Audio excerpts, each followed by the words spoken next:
In today's video, I'm going to teach you how to add sizes to your Big Cartel website. Whether you're a seasoned seller or just starting out, managing product sizes is crucial for an online store to meet your customers' needs effectively.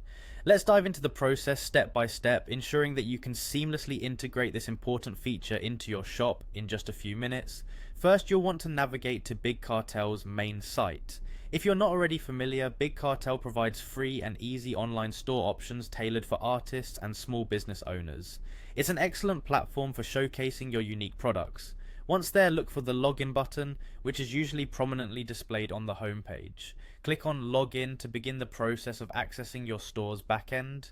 Next, you'll need to enter your shop's URL and your corresponding password to gain access to your account. This step is crucial because it's your gateway to customizing the products you offer.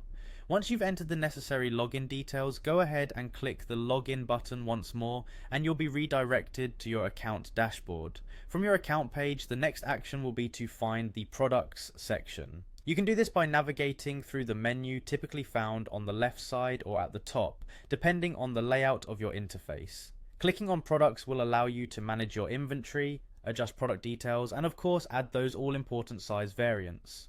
After clicking on products, you will see a list of your current offerings. Look for the plus sign. This is your cue to add something new. Clicking this will bring you to the new product setup interface.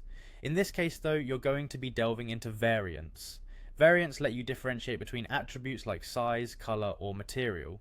Once in the variants section, you will need to click on Add Variant. This action opens up a new input field where you can specify the details you want. In this instance, the different sizes you offer.